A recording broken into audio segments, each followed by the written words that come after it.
Okay, we're here at the White House to talk about a critical piece of legislation, as the president's called it, the one big beautiful bill.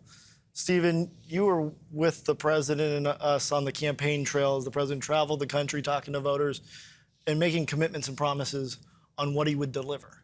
We're now here with our first key piece of legislation.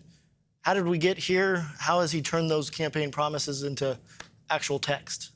Yeah, so the most important thing in politics in America is honoring the promises that you make to the American people. That sacred trust between the voter and the man they elect, in this case, the President of the United States. I, like you, traveled with the President all across the country.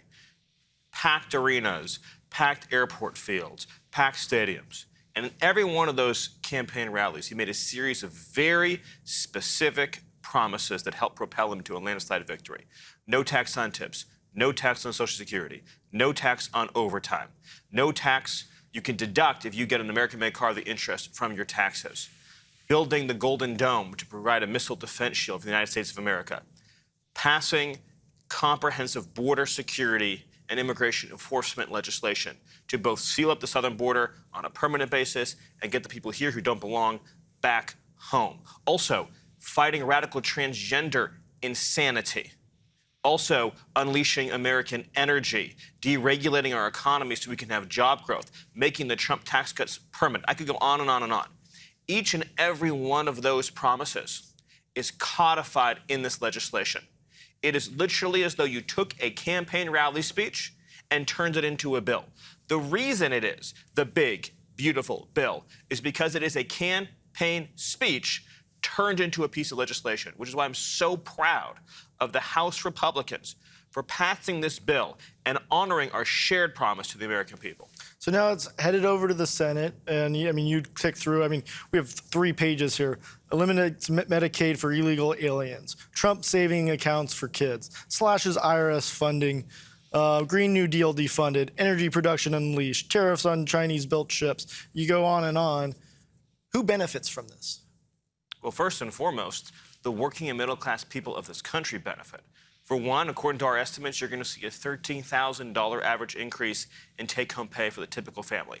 $13,000 through both the combination of economic growth that this bill will unleash, as well as the historic tax cuts that will be unleashed. Again, you're talking about not only making the Trump tax cuts permanent, but the largest package of working-class, middle-class tax relief that has ever been proposed. You combine that with unleashing American energy, getting rid of wasteful regulations, and then also, very importantly, getting the illegal aliens out of the country who are driving down wages for working people. This is the most working-class bill that has ever been proposed. I've been in what people call the conservative movement for my entire life, since I was a child, since I was in high school. I never dreamed that we could have a bill as conservative, as transformative, as pro-American as this legislation is. This is the most populist pro-American bill. This is the MAGA agenda in legislative form. I could not be prouder of the people, including the 2 men to my left, who worked with our closest allies in Congress to make this bill into a reality. Well, that's great. And so, Russ Vought, director of OMB, I saw you on Will Cain this week, where your sister emailed in to make sure you pronounced your last name right. So, Russ Vought. True story. No, one of the things, obviously, we talked a lot about last year and into this year was inflation. And record high inflation under Biden. And there's been some efforts early on to address that. How does this piece of legislation address the cost of living for the American people? Across the board, I just to reiterate one of the points that Stephen made, you have a bill that is so big on promises kept. Any one of the provisions in here would have been the kind of thing that would dominate the entire agenda for an entire year, and we have so many of them in the same bill. It is fundamentally not a budget resolution. This is an agenda setting, agenda and promises keeping bill. From the inflation side, let's look back to what Biden did, right? So Biden dramatically increased spending, scaled it, used COVID. We'd already funded what was necessary to deal with the COVID pandemic, and he dramatically expanded. And at that moment, you saw inflation really start to become an issue. They dramatically increased regulations. They sent energy prices escalating. And so when President Trump is running on the campaign trail, his inflationary efforts are aimed at those three issues, right? Deregulate the economy, get people's prices down, get rid of high energy costs, American energy across the board. This bill furthers that. And then, of course, in the spending driver and dealing with the Biden spending regime and pulling that back. And this has historic levels of mandatory spending reforms in the constituted as a work requirement and other reforms, but things that really drive our spending down. And I think it's one of the reasons, not the only reason, but it's one of the reasons we're back to having the lowest inflation in 4 years, and we're seeing it drive down. We'll be below the Fed levels soon. And so this is on a trajectory that is exactly what he ran on in dealing with the Biden excesses. Stephen, you had a post on Truth, or on X, I suppose. Largest tax cut and reform in history. Interest on car loans fully tax deductible if the car is made in America. Fast tracks new energy projects and provides protections against future regulations. Terminates the Green New Deal. Cuts $1.6 trillion in net mandatory spending. The most pro-American tax bill ever, as you were saying. Jump off of what Russ was talking about as how this addresses inflation and the cost of living for the average American person. Yes, well, so you just listed some of the examples there, but every economic provision in this bill, in part of this populist agenda that President Trump has led for a decade now, is geared towards making life more affordable and more prosperous for working people. The ability to go to a car dealership, get a car loan, and deduct 100% of that interest cost from your taxes, the kinds of deductions that normally have only been available to rich people, now are available to the middle class, to the working class in this country. The ability to get energy prices down even lower than President Trump has already reduced them by creating a permanent structure for deregulating American energy and keeping it flowing long into the future, that's going to make life more affordable for everyone, not just the cost of driving, but the cost of heating, the cost of air conditioning, the cost of electricity, the cost of everything is going to go down as a result of this legislation. The Trump bonus for families with new children, again, think about who's going to benefit disproportionately from that. It's not going to be rich people. It's going to be middle-class people, working-class people who have children are going to get a Trump savings account for that new child automatically when they're born.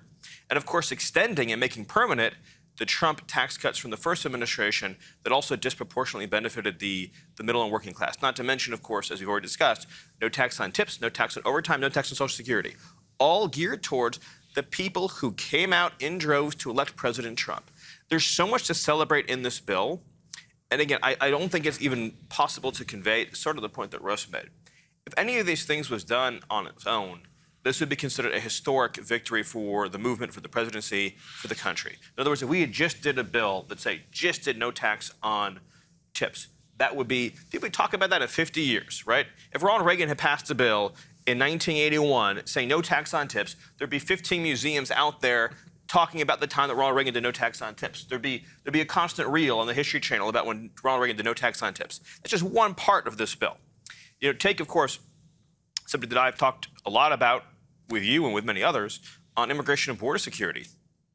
This bill fully funds the entire wall across the entire southern border, land and river.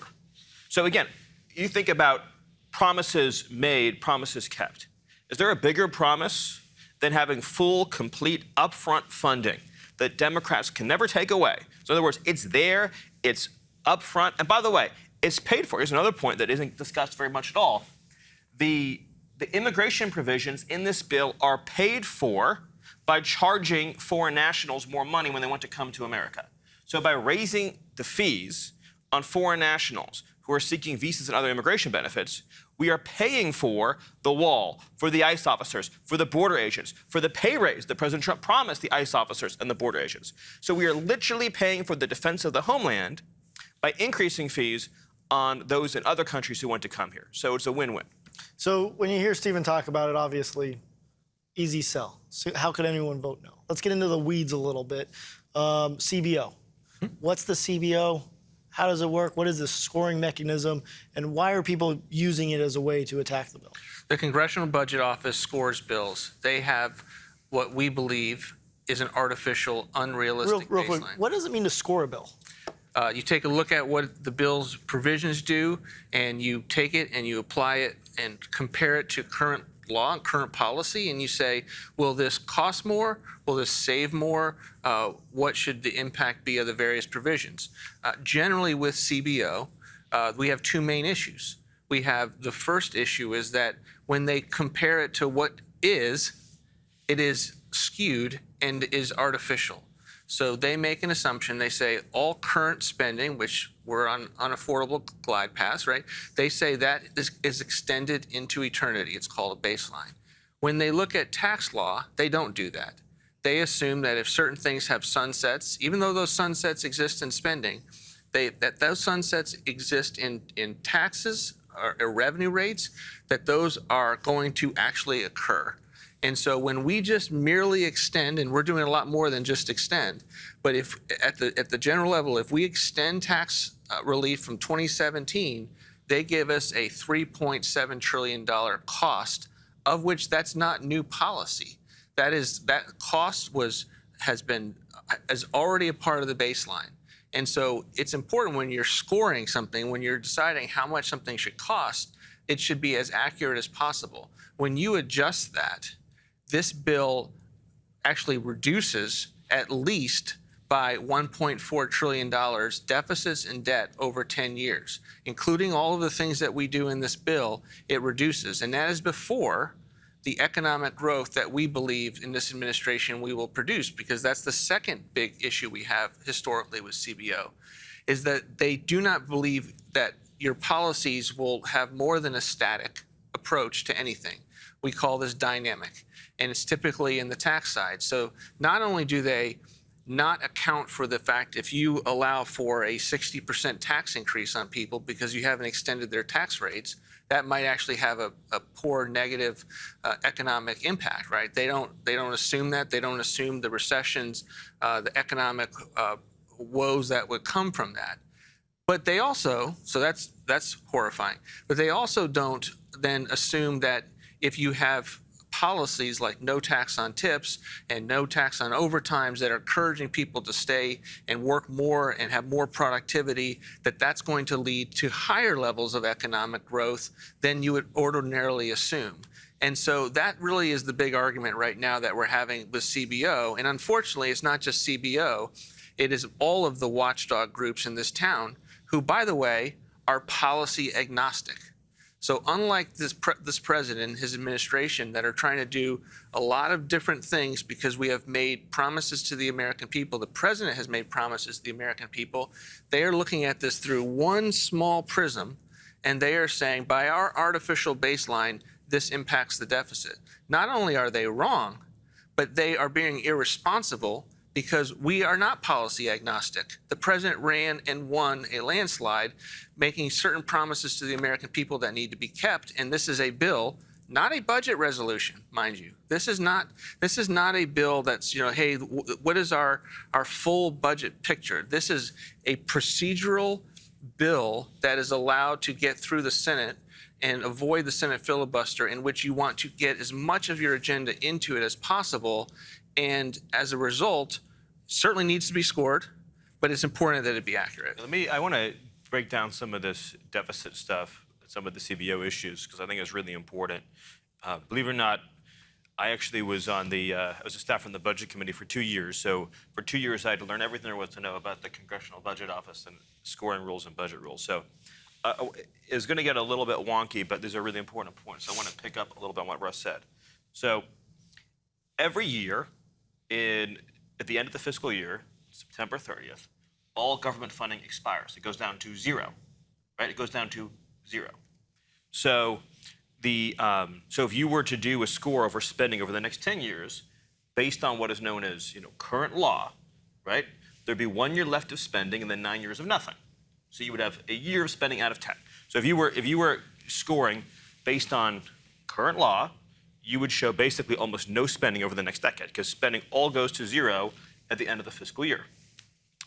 The Congressional Budget Office, when they're projecting future spending, assumes that more or less what you spent last year will be spent next year. Okay. Now take taxes.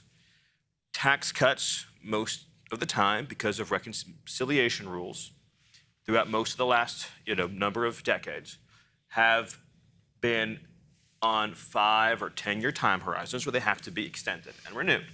And almost without exception, they always are extended or renewed. It's just part of the law. So if a middle-class person is, say, paying 15%, and that's, say, for 10 years, and if Congress doesn't renew it, it would go up to 25%. Without fail, almost every time, eventually, Congress, usually Republicans, come in and they extend that tax rate. So under what is known as a current law baseline, CBO is not doing the same assumption as doing with spending. CBO is assuming that every single tax rate in America is going to surge up to what it was before the last Trump tax cuts. And so what they're saying is, merely because this bill, among all the other provisions, keeps the Trump tax cuts in place and continues them, they're saying the act of not raising taxes costs several $1 trillion, which is absurd. It does not cost the government anything to maintain status quo tax rates. Like, by definition, you cannot cost the government something by not raising taxes. Only a communist would make the argument that not raising taxes is stealing something from the government. So the only honest way to do a baseline is to say, what is Congress going to tax in a realistic scenario, and what is Congress going to spend in a realistic scenario? And in any realistic scenario, Congress is going to keep the tax rates from jumping up. So what this bill does on the tax side, by locking in the current rates, and then by cutting spending almost $2 trillion, is it reduces the deficit over any realistic set of assumptions by almost $2 trillion. And it was a very long explanation for getting there. But the bottom line for everyone watching at home is this. When you see anyone online talking about the CBO deficit score, 100% of that is the CBO criticizing the tax cut. That is it. So every reference to the deficit and CBO is 100% about your tax cut. It is not about spending. Spending in this bill is cut almost $2 trillion, including through the largest welfare reform in history. Very long, very technical, took up a lot of time, but had to do it. No, I think it's important. And I don't think that people want to intend on attacking the tax cut, but the CBO and the scoring mechanism is obviously convoluted and complicated, and I think kind of get Hopefully lost, the budget director thinks I did all right explaining it. I don't know how you rate it. Nailed it. So not to continue the technicality, but James, you've been owning this bill. You've been working the Hill, both on the House. Congratulations, helping getting it through the House. I know that was an important lift, an important part. People on X and on social media are talking about single subject matter. Why don't you break this apart into 1,000 different little bills and pass them that way? And, I think that, to the point that Stephen made earlier, the reason you cannot do this is because we are doing a special process called budget reconciliation. The Senate requires 60 votes to pass legislation. And the benefit of budget reconciliation, where we're reconciling the law with the congressional budget, is that you have a 50+1 vote threshold in the Senate. The reason you put everything together and as much as you can, and everything, as Stephen said, all of Trump's campaign promises, this campaign speech, and the covenant that the president made with the American people turned into one big, beautiful bill, is because you have one bite at the apple and you have to execute absolutely as much as you can at that bite. And so for folks online saying, well, we should do short bills, this bill's long, it's complicated, I'm finding different things that maybe I don't like as much, the requirement of getting the president's agenda done is to put everything together into a single, big, beautiful piece of legislation, and that's what we've done here. So in that, the president has said, he said on the campaign trail, I don't know how many times he said it in interviews, he said it in office, no cuts to Medicaid. And yet Democrats are doing what Democrats do. The media is doing what the media does and says the president is trying to push Granny off a cliff and cut Medicaid. Can you unpack that and really explain what they're doing and why they're doing it? And so, first of all, we're talking about Medicaid, which does not affect in the main Granny. Medicare is the healthcare program for seniors. What we are doing with Medicaid and with other welfare programs is very simple. We are eliminating waste, fraud, and abuse using a Clinton-era technique, which in the past, before the parties became so polarized, had broad bipartisan support. And that is through work requirements. And the work requirements are if you volunteer, go to school, or work 20 hours a week, no one who does those things will lose any benefits. What we are focusing these programs on is the actual needy population that can't work, that's disabled, that has children at home, who need these benefits in order to continue and carry out their daily lives. That's what this bill focuses on. It focuses on a historically bipartisan, effective method for eliminating waste, fraud, and abuse in these programs. And we did it in the late 1990s, saved hundreds of billions of dollars, and brought more people back into the workforce where they got better health care than is available through the government. And we think these reforms and the reform approach that we have done with this bill is precisely in that vein and will be successful in the same way that the 1990s reforms were. I mean, you talk about the 1990s. Senator Dick Durbin, who happens to still be around, liberals, conservatives came together and said, let us put people back to work. If we are going to solve the welfare mess for good, take people off welfare permanently. We need to put them to work. Now, we're not even suggesting that. We're suggesting community service, going to school. These are all options. And again, it's just 20 hours a week. It's not even sort of a full-time requirement. So let's go on then to no tax on Social Security, another campaign promise that the president made, another piece of legislation that's packed into this reconciliation bill. How important is that? Look, I think, when you look at the tax bill and the tax section, what do people talk about? What are people excited about? What do people are really interested in? It's those three campaign promises that the president made, including, or the four: tips, Social Security, overtime, and car loans. And with the big three, tips, Social Security, and overtime, and I say big because that's the magnitude of them, what we're talking about here is a labor stimulus. We're bringing people off the sidelines into the workforce and making sure that people who do work more get paid more. It's about enhancing the dignity and rewards of work. And we think that's going to bring people off the sidelines, bring people into the labor force, and really create that economic surge that the president saw in 2019 and we'll see again as a result of this legislation. So Russ, let's talk about cuts, because one of the great efforts that the president has championed is DOGE and the rooting out of waste, fraud, and abuse, and it's been tremendously successful.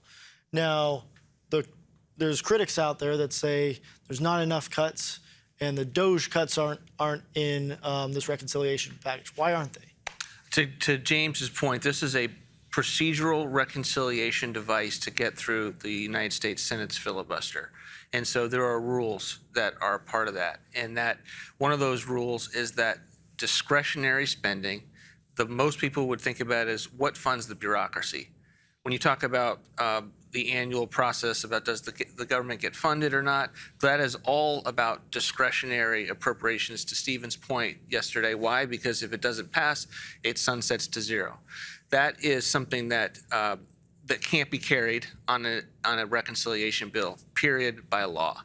And so all of the DOGE savings to deal with the USAID or Department of Education to get woke and weaponized spending, to get kind of the CRT ideology, the rank wastefulness out of these agencies, all of that is stuff that has to be done with a different procedure, of which we have many, many plans, initiatives, and tools to do so. We just sent up our first rescission bill aimed at Corporation for Public Broadcasting, NPR, and USAID cuts of $9.4 billion that we're working with Congress to pass. So we have hundreds of billions of dollars on the DOGE side that we are working both with Congress and our own executive tools just to not spend the money on one side of the house while we do what there hasn't been even a conversation about doing since 1997 of dealing with the mandatory spending, which is on autopilot in law that can be done through reconciliation. And so there is this misperception out there that this is a budget bill, that this is a budget resolution. So why wouldn't you account for all of your savings in there? And there's a legal reason for why we have not been able to do that. I want to just pick up on what Russ said. So there's a process known as reconciliation. Again, all gets very technical. And in that, you're allowed to do savings on what is called mandatory spending. Mandatory spending is spending that is automatic and that doesn't expire. So these would be things like Medicaid, things like food stamps. That's where we have the largest welfare reform in history in this bill. Another kind of spending is known as discretionary. That's what funds the bureaucracy, as Russ mentioned, Department of Education, Department of Labor, Department of Commerce, the federal workforce, federal grants. That has to be cut through a process known as rescissions, which is a separate process. We're sending up rescissions bills to codify all of these cuts. You can also make these cuts through the annual appropriations process. That requires 60 votes. Rescissions requires 50 votes. This bill is not a spending bill. So in other words, if you ask me how much— If we wanted to do it, we couldn't. Right, we couldn't. If we wanted to, we couldn't. But the flip side of that is, not only can we not cut discretionary money in this bill, but this bill is not also responsible for new spending either. There's no money in this bill to fund the Department of Education. There's no money in this bill to fund the Department of Labor. There's no money in this bill to fund the Department of Commerce. There's no money in this bill to fund the entire architecture of the federal government. There's no money in this bill to fund the entire architecture of federal grants. So, again, as a thought experiment, if you pass this bill and then said, all right, we're done for the year, that's it, no more bills, government funding would go down like half overnight. In other words, this bill is not responsible for funding government. This bill has two major fiscal provisions in it. It reforms welfare and it cuts taxes. Two long-held Republican objectives. And I think it's important to note, too, I mean, there's probably no bigger defendants or proponents than DOGE than this team here. And as relating to this reconciliation bill, if we wanted to, we couldn't, but we do want to, and we will. It's just not through this vehicle. And we have. We've sent that vehicle up to Capitol Hill, We've at least started. one of those vehicles, and we'll continue to. And the great thing work is on there's that. tremendous work that's been done by DOGE, and there's tremendous savings that have been identified. And it's going to take a meticulous and tireless effort. It's going to take the support, the continued support of the American people. But this reconciliation bill is different than that. And I think it's important to understand that. James, where does this bill stand now? I know you had a bunch of the Senate leaders in the White House yesterday talking through it. Where are we? So cleared the House a couple of weeks ago, 215, 214, with one present vote. So very close vote in the House. In the Senate, we're having great conversations. The president's been incredibly involved. He's the best advocate. He's the best salesman, best negotiator in the world. Got the best closer that there is. Right. And so, I feel incredibly confident when I'm, happen to be present for some of these conversations and see the president and see the impact that he has on these conversations. We're sort of balancing different Senate equities. The reality is, and going back to what I said, 215, 214, that's one vote. So you've got a very narrow pathway in the House. We've got some senators with some strong opinions about which direction the bill should go, but the basic structure and features of the House bill have to remain. But we think we're very optimistic, having great conversations with committees across the United States Senate to ultimately keep this product. It's a product that we're excited about now. We think what's going to come out of the Senate is a product we're even more excited about, that's going to deliver on even more of the president's campaign promises. And, ultimately, we think we're going to get this done, and we're going to get this done in July and basically have a huge down payment on the extraordinary campaign promises that the president made in the 2024 election cycle. I think we should talk about what happens if this bill were not to pass. So number one, overnight, everyone's tax rates would go up 50, 60, 70%.